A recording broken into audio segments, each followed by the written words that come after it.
Okay. Good evening, everyone, and welcome to the Hoover City School Board of Education meeting. I'd like to call this oh, thank you, Jason. Turn it to green. Well, you don't have to right now if you don't want to. Speak. Sorry. Call this meeting to order. If you so choose, please join me in a moment of silence.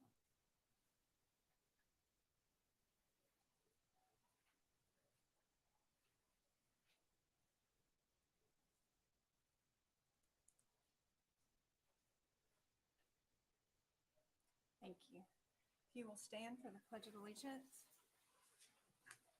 Salute, pledge. I pledge allegiance to the flag of the United States of America, and to the republic for which it stands, one nation, under God, indivisible, with liberty and justice for all.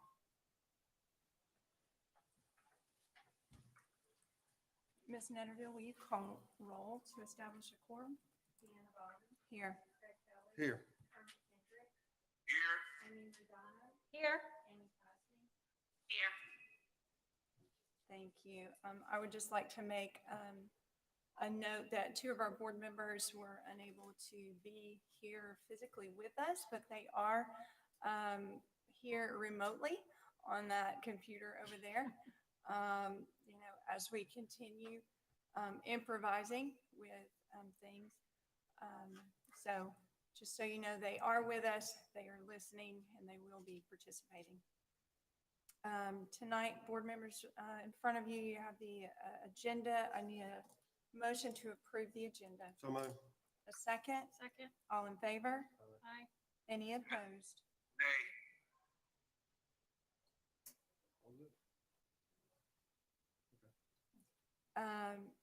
Thank you. Agenda is approved. And now we have recognitions. Okay, and we have this microphone up here. I'm going to look back to some of my focus group members, and we're getting good audio through this for all of those watching us at home. So you'll see on the slide here, proclamation, School Board Member Appreciation Month. This is something we do every January to show our appreciation as a school system to you, board members, who in this case for Hoover City Schools are volunteer, unpaid. This is through the Alabama Association of School Boards in Montgomery. We reached out to our schools. We have a lot of principals represented here tonight, and department heads, and some of the goodie bags and the books and the other things you see are there from the school. So we appreciate all that you do. So thank you, thank you, thank you. We are very fortunate as a school system to have perennially good scores with the State Department of Education, specifically their Department of Pupil Transportation. Superior scores once again for the Hoover City Schools transportation fleet. That's a drone shot I took at Hoover High School back in the summer, where we store the buses, some of them, 177 or so, Mr. Bradford. And here's a screenshot of what the state sent us. I don't know if you can see it that well. Perhaps somebody here, some here in the audience can. 177 in the fleet, 0 number of buses with major deficiencies, 0 with major through the type C. So we're very proud to have safe levels of transport. Dr. Simmons, of course, is directly over transportation. She can attest to the fact that we value that very much. I'd like to have Cindy Baker and Mr. Harper, Jerry Harper, come to the front, please.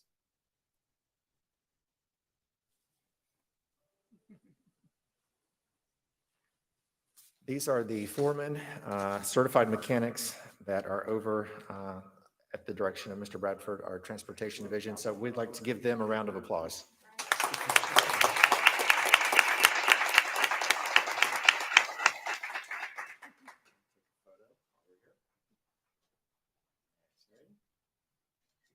And I don't know if either of you would like to say a very quick word.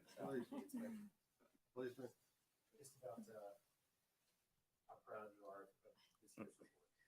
Yeah, like I say, this number of years we done it there, and we really appreciate, like I say, from y'all down there to Mr. Bradford there. Like I say, it's teamwork there, and we appreciate y'all. Thank y'all for all Absolutely. y'all do Appreciate you. helping us out. Thank you. Awesome. Great job. Thank you so much. Thank you very much. Thank you. Thanks for coming out tonight.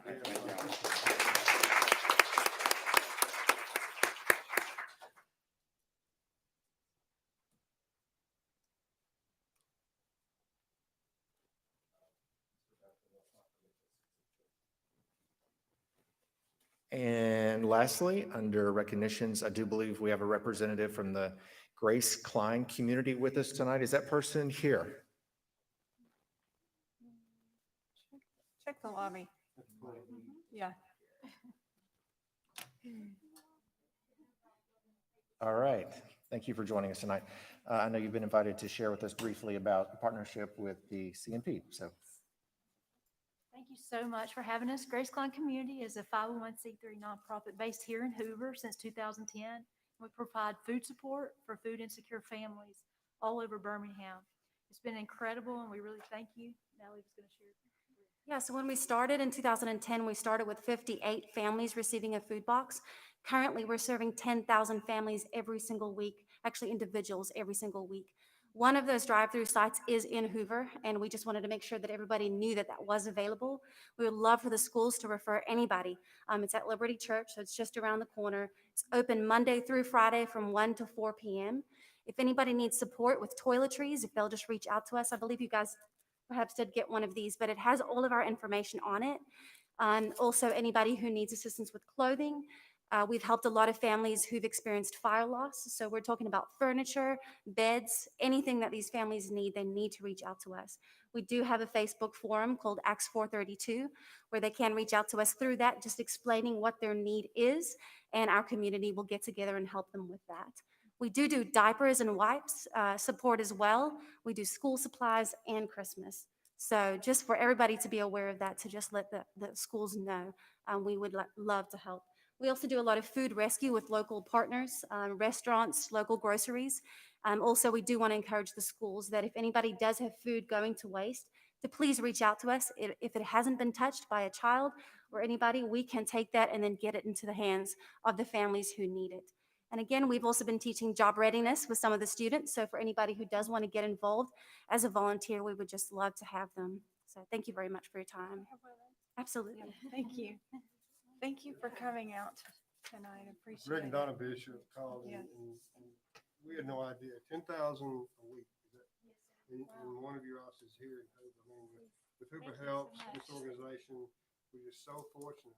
And there are homeless children. We have homeless students in our district. There are homeless people in Hoover. So thank you so much. You know, this is coming from your heart. Thank you. We appreciate Please your time. refer anyone.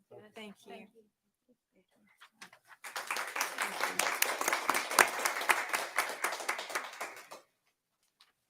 And Ms. Baumann, that concludes recognitions. Well, except for one.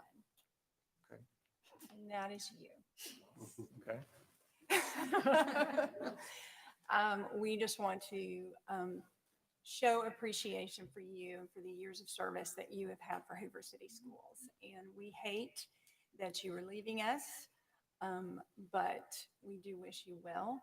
And I know that we've got some others that want to say I'll still be calling you. So I know we've been friends for a long time, and I hope that friendship will continue. I wish you just the best, though. Thank you. And thank you for your service for Hoover City Schools. You've been amazing.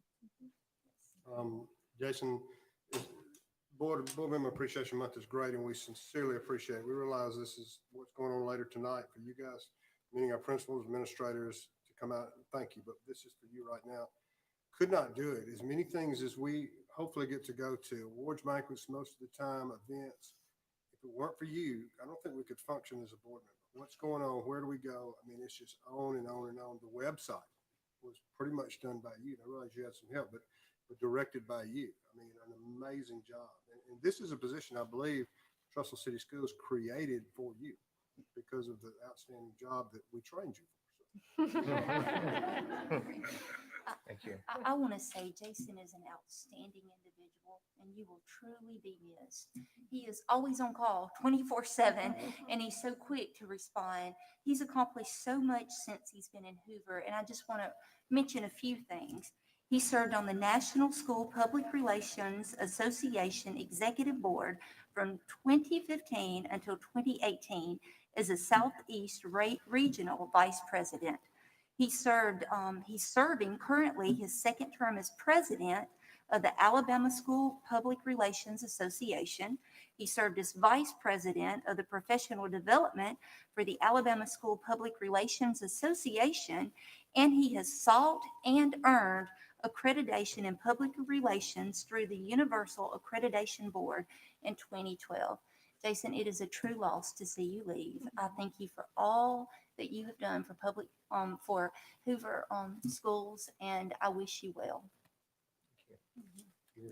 Agreed, yes. Also, just wanted to add, I think you are the most even-tempered, even-keeled, nothing seems to rattle you type person, and I have always very much appreciated that. Not just being on this board, but throughout serving in the schools as a PTO member, and everybody knows you as, oh gosh, if you really need anything, ask Jason. He knows, even if it's not kind of his area, he's the one to call because he knows exactly how to talk to you about it. Even if it's a crazy thing, he's just going to always give you a good, straight answer. So that has always been appreciated from everybody in the school system. So thank you for that, and good luck. Appreciate you saying that. We'll Thank miss you. Thank you. It's been the highlight of my career thus far. It's been an amazing ride. I remember getting here in 2007 and being asked to at least give 5 years. And that went by so quickly. Here we are coming up on the 14th year, and it's been nothing short of amazing. It's been an honor and a privilege to work for Hoover City Schools. Truly. So thank you all. Jason, can you hear me? I can hear you. You know you're one of my very, very favorite people. And if I ever need anything, you quickly answer the phone, and you're just a quiet giant. And I'm never worried about a single thing when I know that you're there, because you are just steady, just like Amy said, all the time. And I will miss you, but I will keep texting you because you're my friend. So, and I'm excited for you. Please do. Thank you so much, Ms. Dawson. And Thank Jason, you. I just, all of our board members have and Dr. Simmons has spoken so eloquently. I just want to thank you for your professionalism, and thank you for the steady hand that you brought to this position. And man, I wish you nothing but the best as you start writing this new chapter. So, if I can help you in any way, please don't hesitate to reach out, man. Good luck to you. Thank you, Mr. Kendrick. It means so much. It's been a great board to work for, and you guys have made this job so much easier. Along with all the principals, teachers, support staff, it's been an amazing ride. Thank you. Thank you. Appreciate it.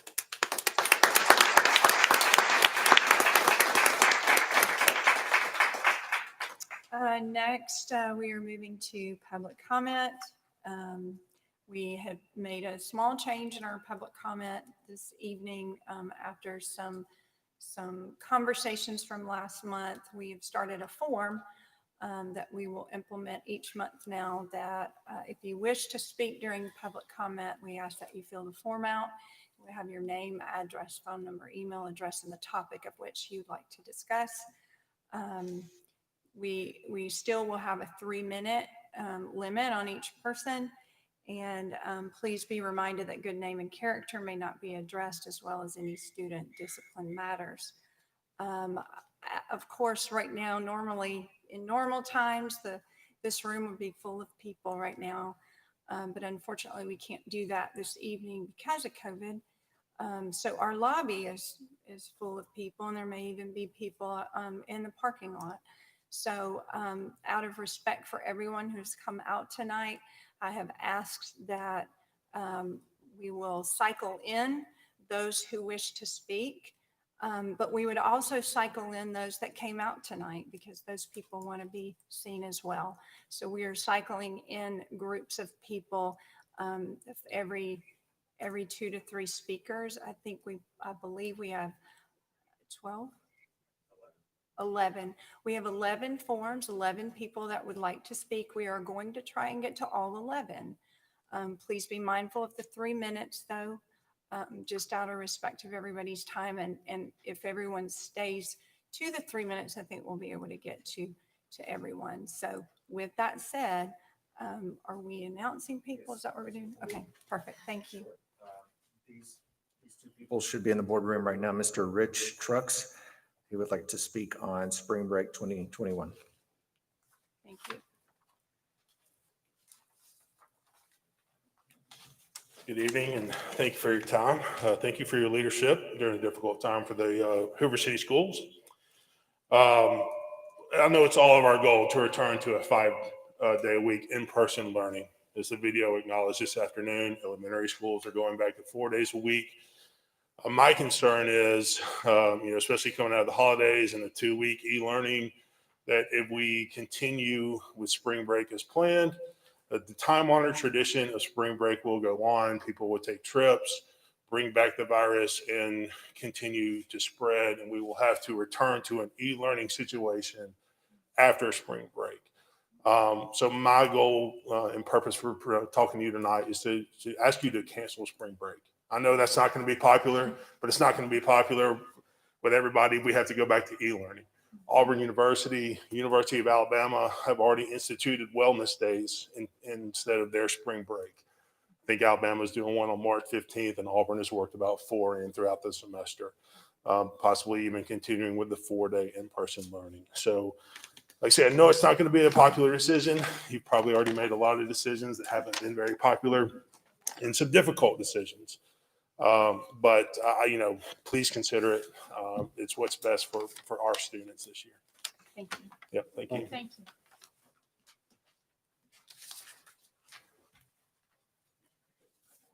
All right, Ms. Kristen Peterson on the topic of reopening schools.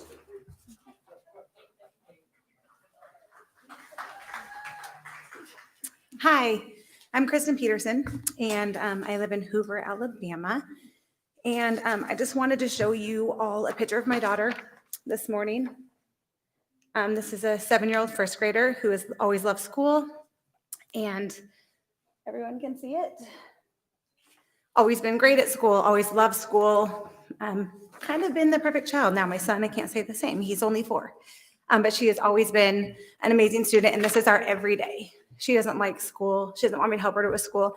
To give you a little bit of my background, I have a master's in teaching and a specialist degree in education, and I taught child psychology at North Idaho College for 5 years before I moved to Hoover, Alabama, April of 2019. The reason I chose Hoover, we moved from my husband's business and I left my teaching career to come here. The reason I chose Hoover is because of the school district. Obviously, my background in education is made me look at school districts, and that is where I place my decision on what city to move to. So it's been very disheartening to see surrounding school districts, just to name a few: Alabaster, Trustville, Shelby County, Baldwin County, St. Clair County, Briarwood, Bessemer, Helena, Elmore County, Homewood, Jefferson County, Pelham County, Mountain Brook, all in school full-time. And I can't help but think, why did I choose Hoover? And it's because of your reputation. And Unfortunately, I've only been here a year and a half, and talking to people, your reputation, I don't want you to lose that, because people choose to live in an area based on a school district. According to your own stats this week, 34 staff members out of about 1,883 were positive. That's 0.018%. Approximately 120 students out of 13,000 plus. That's 0.0009%. I cannot fathom keeping schools closed down and subjecting children to the mental health that they are experiencing for these numbers. And I've asked in return for a reason for why we are shutting down schools, and I have yet to receive an email with any justification for why schools have been closed down. These numbers are straight off your website. I had so much research. As you know, closing schools also affects the economy as parents can't work. They're choosing between literally losing their jobs, putting food on the table, or helping their kids with school, because unfortunately, this sight is not uncommon among households right now. What's also disturbing, and let me say that I'm a huge advocate for sports. I mean, I think sports saves the lives of poverty children. I think sports is an amazing thing, but when kids can't go to school, but this was the wrestling match at Hoover this weekend, also very disheartening that we're putting sports practice full-time 5 days a week, sports in front of our children's education. And like I said, not advocating for the cancellation of sports. I'm advocating for the opening of schools. And if we can have sports 5 days a week, we can have schools 5 days a week. And I know we've been paying attention to CDC, so I'm going to leave you with this. And I've emailed some of my documents because I have done a lot of research. So I've emailed those to you, but I am going to leave you with the CDC director. Infections that were identified in schools were evaluated, were not acquired at schools. The truth is, kids K through 12, one of the safest places they can be is to remain in school. I really implore you to please open our schools and do what's right for our children. Thank you so much for your time. Thank you.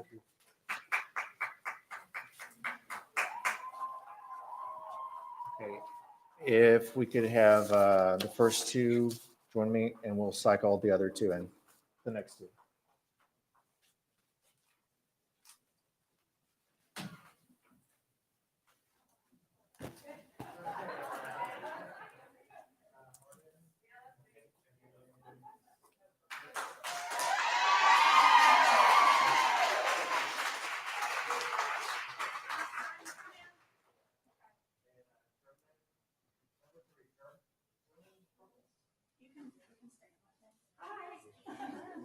Well, You want to sit down? Can he sit down? Is that okay in the spot? Sure. This is my son. All right. You can sit up here. This chair right here. would In your be- family, sure, he can sit right there. Wherever he wants to sit. Oh, Right, yeah, I right there. believe that chair is fine. Yeah, Just- he's in your Does family. it just Let him say sit right there. reserve? Yeah, you can pull that up. Okay, thank you. Sorry, yeah. I'll just pick that up. We can put that back there. He's in our family office. Okay, hi, thank y'all so much for your time. Thank you for all you're doing. And I do want to thank you for your recent decision to let younger grades go back 4 days a week. I think that is very commendable. I'm still, sitting here with my 6th grade son who really needs more than 2 days a week in-person instruction as well, as do many other children. I don't think I even said my name. It's Arden Pathak. I apologize. And following her, that's going to be a little tough, but I just wanted to talk a little bit about a couple of the things that I'm mostly concerned with. And one is, I would like more information on what the decision-making process is, because this has been a place where I feel like there's a very big lack of transparency, that parents are not being told. I don't understand whether there's a task force, because if it's just Mark Wilson who is advising, he's not advising these other districts in our same county to do the same thing. So if there are other professionals that are providing advice and resources, I think that those professionals should be made public so that the public knows who and what the credentials are of the people who are making these decisions, or not really making the decisions. I know y'all are making them, but who are providing the information to make those decisions based upon. So another, I think Dr. Redfield was just mentioned. One of the quotes that he also said was that teachers are also not acquiring COVID in schools. So there's a clip that John Patke had on yesterday on the news, and it said that as well. I think that if there is a way for you and other boards to advocate to the state that for schools, we need to change the policies for close contact quarantines. We are not seeing children or teachers testing positive from close contacts inside the schools. And we've been told that this is all happening outside the schools. So if y'all could please do that. I know you've got the ability and the, I know you want us to be there too. So I just want to close with a couple of other things. JAMA, the medical network, has put out a study, I believe it was maybe Friday. They said, and I probably need to get here, they said based on the current understanding of the associations between school disruption and decreased educational attainment and between decreased educational attainment and lower life expectancy, it's possible to estimate the association between school closure during coronavirus disease 2019 pandemic and decreased life expectancy of publicly educated primary school-age children in the United States. The decision analytical model found that missed instruction during 2020 could be associated with an estimated 5.53 million years of life lost. This loss in life expectancy was likely to be greater than would have been observed if leaving primary schools open had led to an expansion of the first wave of the pandemic. So these findings suggest that the decision to close U.S. public primary schools in the early months of 2020 may be associated with a decrease in life expectancy for U.S. children. And I really hate to say that in front of the children that are out there. And this is a new study. We are always learning. We're still learning. So I think if y'all would just continue to keep an open mind and look at what the new information is coming out, this is worrying to me. And I'll close. There's a lot of this that's happened. This is Dylan Buckner. He was at Glenbrook North in Northbrook, Illinois, 2021 quarterback, 34 ACT, 1460 SAT, GPA 4.7 and a fourth to 4.27. And I don't know, there's some laser 5, 10, 5, and 32-inch vertical jumps that he can make, apparently. He killed himself last week. So I just am begging, really.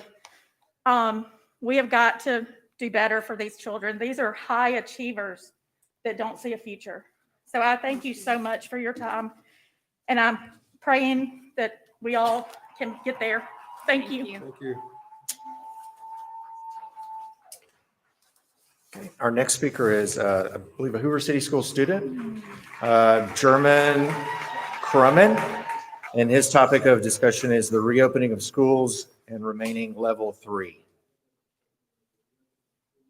Good evening, esteemed members of the Hoover City Board. I appreciate what you do every day, and I'm very grateful for the work that you have done in the past. Our community here is extraordinary, to say the least, from members like you, from our superintendent, and from my principal, and everybody I see every single day. However, I would like to say a very different opinion from what others may approach today from other parents.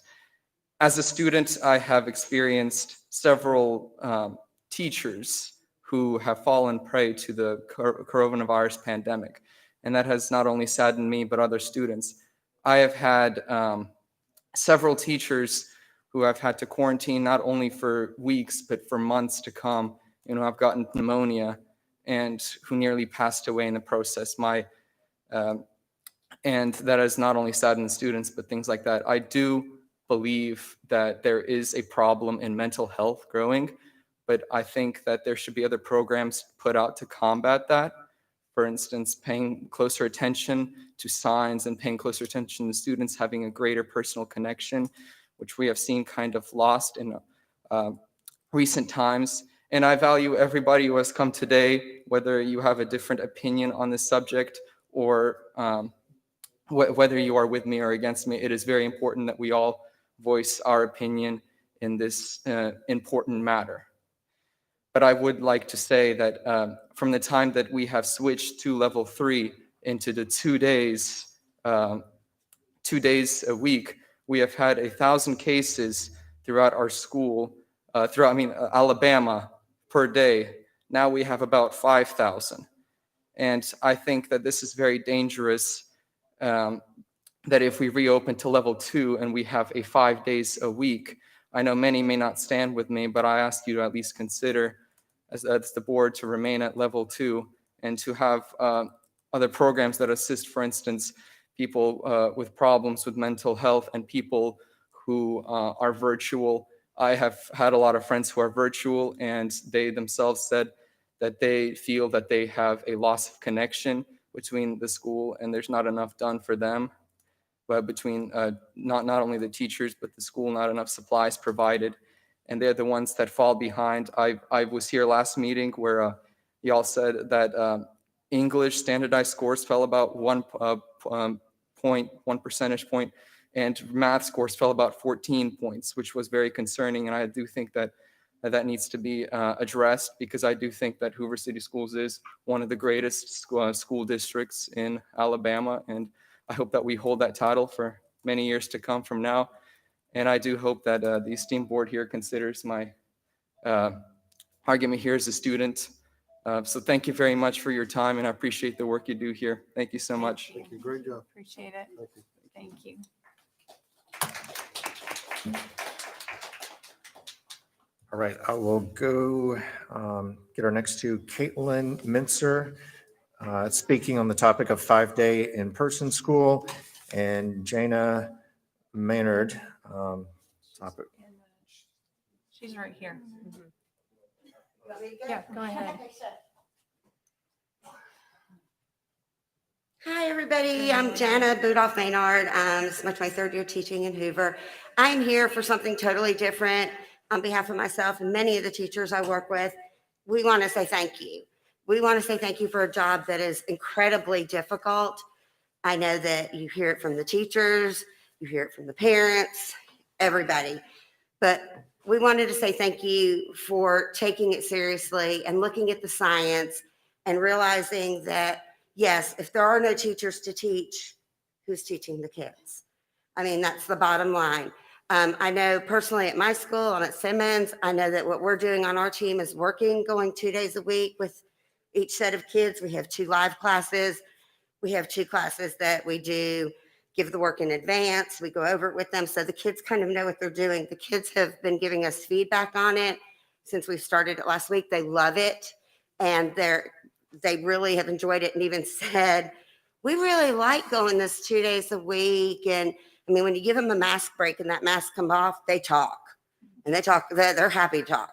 So thank you for caring enough about the system and the teachers and the students to make sure that we all stay safe and healthy. And I know that the mob is outside, and just know that y'all are doing a great job and very much appreciated. Thanks. Thank you very much.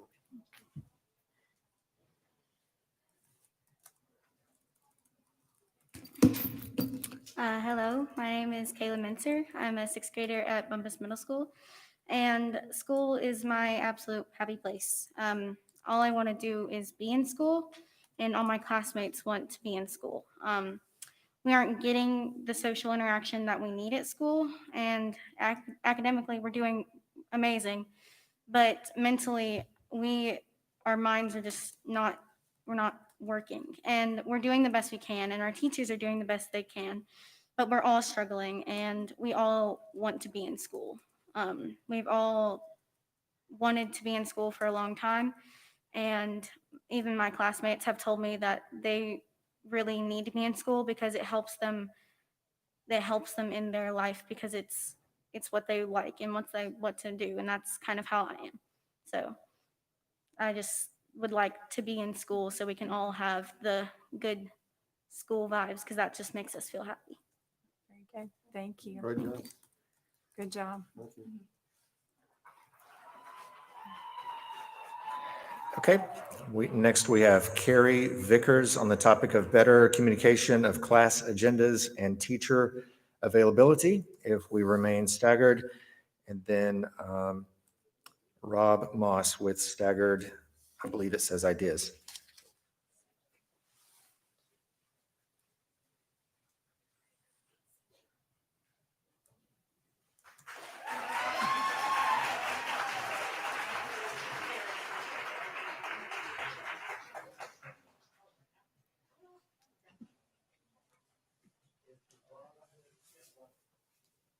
Hello. Thank you all for everything that you do for us. I appreciate it. This is a little off the cuff here. I just literally came from downtown. Take York. your time. Number one, I really, really feel that our kids need to be in school 5 days. Okay. And I'll get to my original, what I jotted down at the point. I'm a frontline healthcare worker. I've been a frontline healthcare worker since day one. I have taken care of COVID patients. I've taken care of COVID patients that I find out 12, 14, 72 hours later were COVID. I take care of patients that I don't know if they're COVID or not because they don't have symptoms. They're walking, they're coming in, they're having their exams, they're going home, and contact tracing isn't great. The point is that the masks, the distance, the cleaning, all of the things that the CDC has put in place work. My coworkers have been fine. Our department has been fine. The majority of the hospital's been fine. I'd just like you to consider that. Please bring us back to 5 days. That being said, if we're going to remain on this staggered schedule, part of the issue is that there's inconsistencies. My daughter's a freshman. Her freshman experience is a bust. Socially, mentally, she's an athlete, and while I think that the athletics have been, I think, the thing that's gotten her through. They social distance, they do what they can. But there's inconsistencies with her schedule. One of her teachers, every Friday I'm emailed, she's emailed, here's the agenda for the week.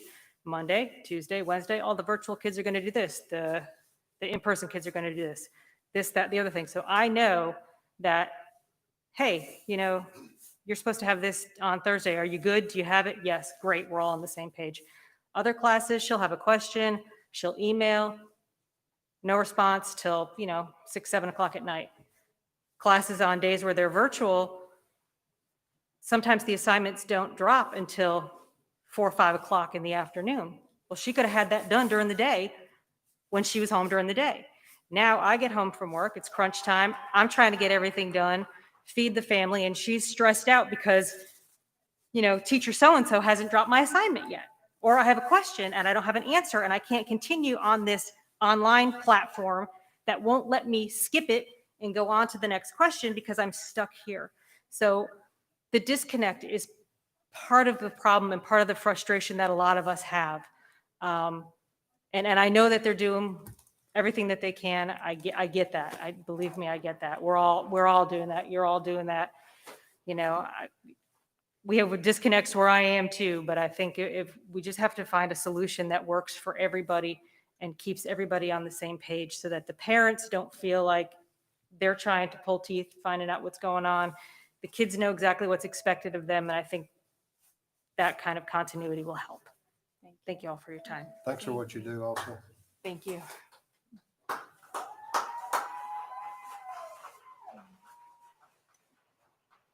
Good evening. Good evening. So the thing that I think that I want to know as a parent, and everybody out here and everybody in the parking lot probably wants to know. Yes. It's Rob Moss.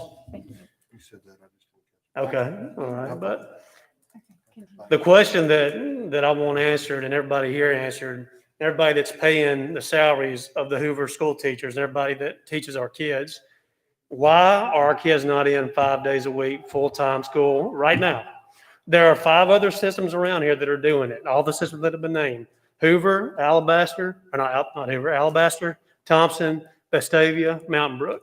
Hoover likes to hold itself up and boast about how quality its education is and why people invest in this community, and you're not doing your job in keeping our kids out of school right now.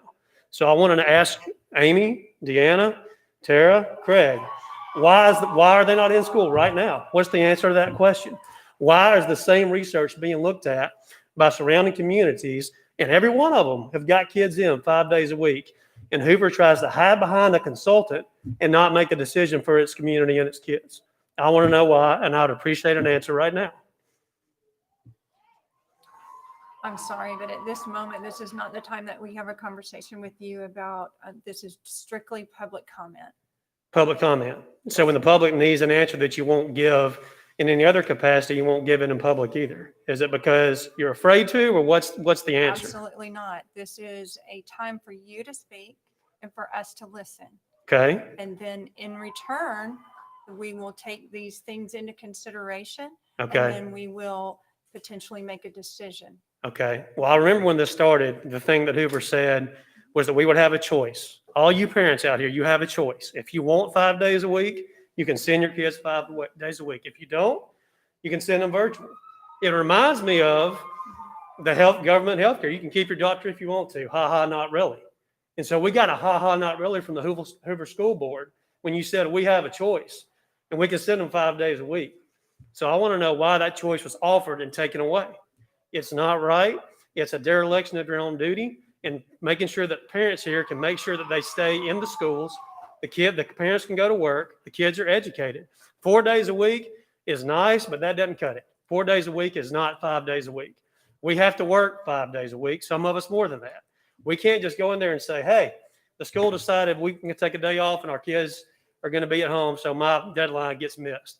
That is not the real world, and that's not what we live in. That's not why we invest in this community, and that's not why we voted for you people. You serve at the pleasure of these people here, and these people on the outside of the parking lot. And when you guys start forgetting that, is when you're going to be out of office, you're going to see property values go down, and nobody's going to want to send their kids to school here anymore. It is incredibly frustrating. It is unprofessional, and it's shocking that a school system that boasts about how much quality you have can't make a decision, can't answer a question here in a public forum, and hides behind a consultant or some kind of rule about an email. Come on, we're grown-ups. Thank you. This has got to change. Thank you. And this has got to change soon.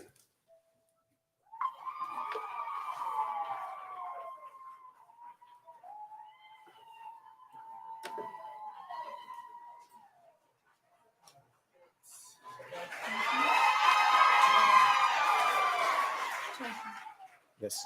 How many more?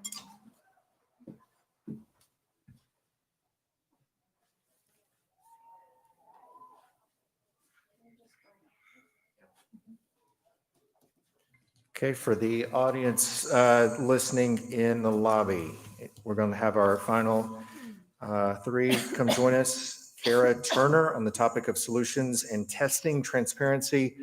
Lynn Carmaggio face-to-face. And that may, wait, one more. Tony David on school return. So if those 3 can be making their way.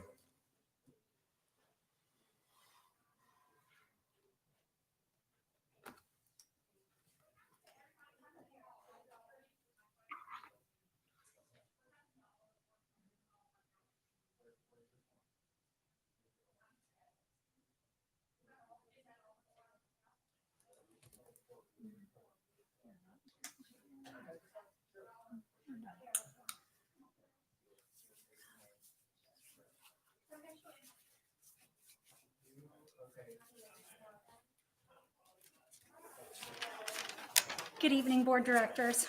My name is Kara Turner, and I am the parent of 2 children in Hoover City Schools. I would like to thank you for your willingness to serve our students in this capacity.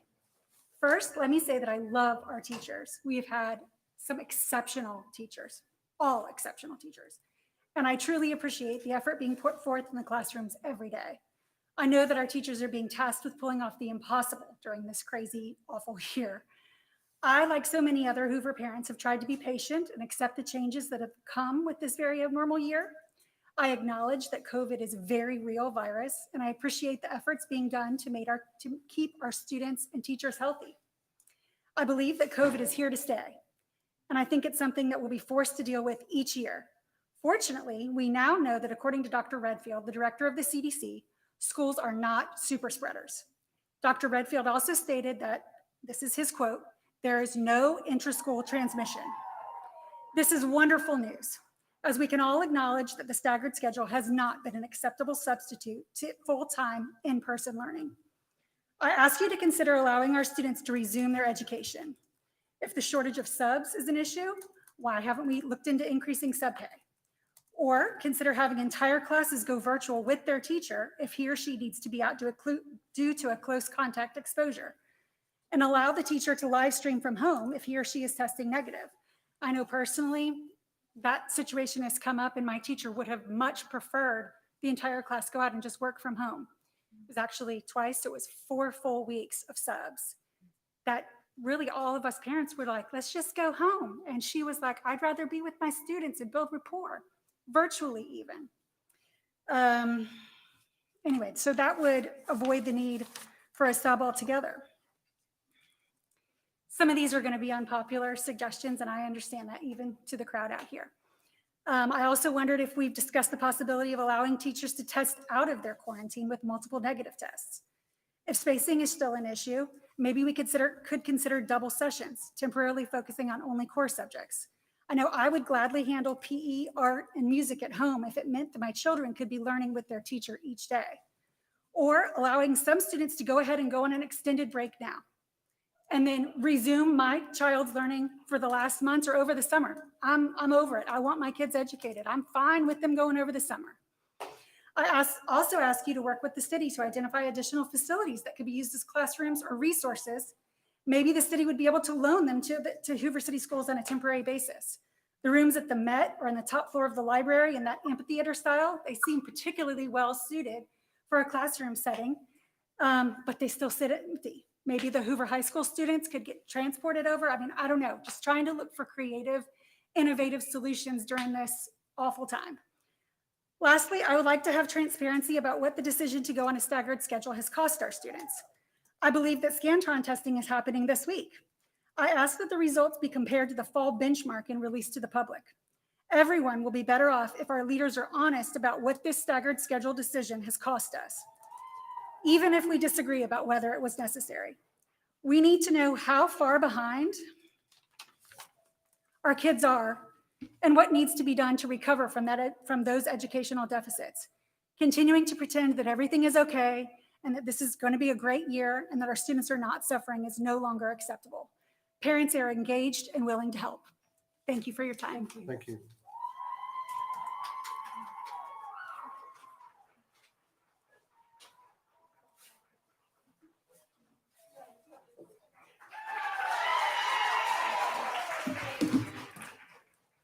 Hi, my name is Lynn Camargo, and I live at 3708 Spearman Drive. I have 3 kids in the Hoover school system, elementary, middle, and high school. I cry very easily, so that is what I've done for the last 6 months, most nights. I'm going to just read directly what I wrote. I've actually wrote maybe up to 200 pages over the last week, trying to decide exactly what you should hear. Some of those I put in emails to you, but here's what I have for today. My husband works for Vestavia, and I work for Mountain Brook. So we consider ourselves a 3-school system family. Neither of the other schools that my husband and I work for are doing it perfectly. These elementary school kids have been since August 5 days a week, both schools. They are currently now going either 4 or 5 days a week. And it isn't perfect. It isn't the perfect situation, but it is working, and they are making it work. My kids desperately need a teacher. They cannot teach this material to themselves. We put our kids at Hoover in the Hoover school city system so that they could attend school with a diverse school and connect with others from other backgrounds. We have to get our students back face to face The long-term harm is going to catch up and it is going to be devastated. My plan tonight was to have my children standing here with me so you can look in their eyes and see the devastating harm that is causing them. But two went to bed early crying, and the other one is stressed because she cannot reach her teacher. My daughter has gone from an A/B student to C's and D's and is working harder than she has ever worked. The inconsistency has caused an anxiety to heighten throughout my household. My middle schooler and high schooler have struggled with mental health and suicidal thoughts. I need to work to survive. We need both incomes, and someone has to care for them. 3 children, age 14, 11, and 8, can surely stay home alone. No one needs to care for them. It seems simple, but then add they need to do their schoolwork. They need to eat, and they need to complete all their tasks. This is an impossible task to ask of them. The world is moving on. Everyone is back to work.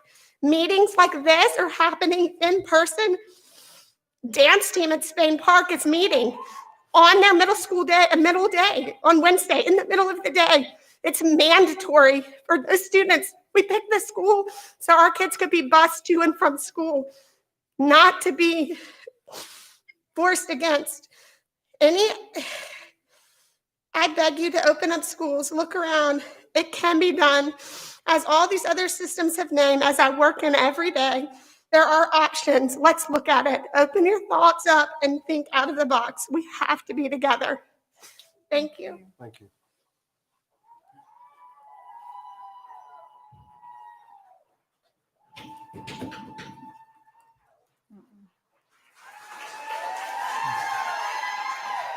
Yes, sir. Hi, my name is Tony David, here in the Hoover community now for 17 years. Trying to make a few notes while I was standing out there to try not to overlap with everyone. And it wasn't my intention to speak when I came tonight, but I'm the father of 3 from the unique perspective of we have an elementary school, a middle schooler, and a high schooler. So across all sections, I'm also a former teacher, a variety of subjects from all forms of math to public speaking and PE and at all grade levels. So having gone through this with R3, I can't imagine what the parents that haven't had an educational background are doing with this process, especially if one of your kids is a middle schooler and all of the battles that go with life as a middle schooler. That being said, I think everyone recognizes the difficulties that you guys face, right? No one takes that for granted. Different people express and show their levels of frustration in different ways. Most of the case, I don't think it's you. I think we all recognize it's in the beginning in particular, it was an impossible task. But as time has gone on, we do have more information, much of which has been discussed tonight. Not the least of which is, I believe when this all started in the spring, if we had been told 10 months from now, no one in our state from 5 to 17 would have passed away from this, right? I think decisions would have been made differently then. Not that mortality for anybody's, in any kind of hospitalization, all that is the case, but the fear of this really was the kids are just going to be dying all over the place. And we shut down, everything shut down, and it didn't go away. Like one of the previous speakers it's how do we deal with it? Not instant eradication. A word that has become so used in the last 9 months is essential, right? It's essential. And I know you guys recognize that, but we have to get to a point where can we get them back to we're going back? How do we get it done? And everyone here has discussed the other school systems, the other things that have been there, but there's a major difference between the spring, what we knew in the fall, and what we know now, right? A delay here in the beginning after the holidays and all of that, I think makes sense. I think that makes sense to everyone out there. And we've done that. But there's even cover now, right? All of these like-minded communities near us are back and they're doing it. None of the other elementary schools have ever really been out close to us. We're the only ones that chose to do that. And I've loved the time at home with my son. But he needs his friends. He needs his friends. And I know there's talk about subs and all that. Reality is I would rather have my child with a sub that may not be given the best of education that week, but be a part of the essential part of the life in school. and to be with your friends and to talk about your life, talk about everything's going on, it's significantly better than being at home with mom and dad and then being annoyed with the education that's going on and then going to your room by yourself. Because the word really is isolation. It's a form of punishment, right? It's isolation. And that's the punishment that our kids are being. Not that you want that, right? We don't want that. Thank God for sports because it gives us some semblance of normalcy for the kids, right? And I know people, not in school 5 days a week, but sports gives them an opportunity to be there. So we appreciate what you do. The hope for everybody here, obviously, most people that are here, is that we get these guys back in school, and it's risk versus reward. And we're at a different place now than we were in April, and we have to recognize that. And again, there may not be any clear solution, but I think we've got some surrounding areas that are giving us a path to how to fix it. And, we always talk about Baldwin County, and someone mentioned earlier the contact tracing stuff and the importance of that and the difficulties of trying to maintain it with contact tracings. And I'll wrap up. I just think going forward, more than anything, is to impress that the job now is, hey, we're going back. How do we do it? Right? Because it's essential. You guys know it, but our kids need it. They need each other, and they need the education. And I appreciate your time. Okay, thank you.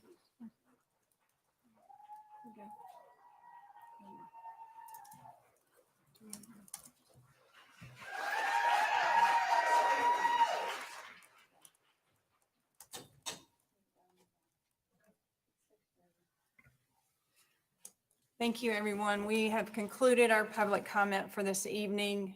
We are moving on to our next agenda item. The next thing is our consent agenda. Board members in front of you. I need a motion to accept the consent agenda. So moved. A second? Second. All in favor?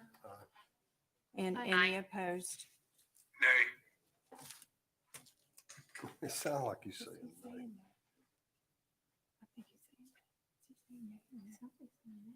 We got a majority. It just sounds. Oh, okay. Thank you. The motion passes. Dr. Simmons. Yes, you have the business action item in front of you. Ms. McKay, if you'll come forward.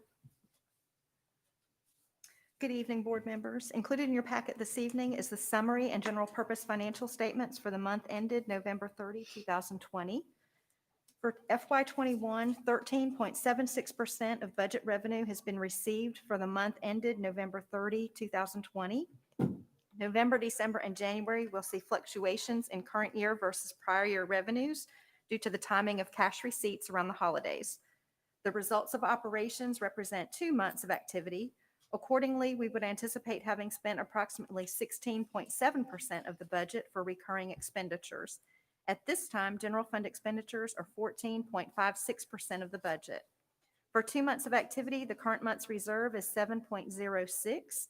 This will increase through March as ad valorem tax collections are received. In November, we made capital payments on the classroom addition at Berry Middle School and continuing roofing projects. Special revenue fund expenditures for 2 months of activity were $3.1 million, or 14.67% of the budget. The majority of federal funds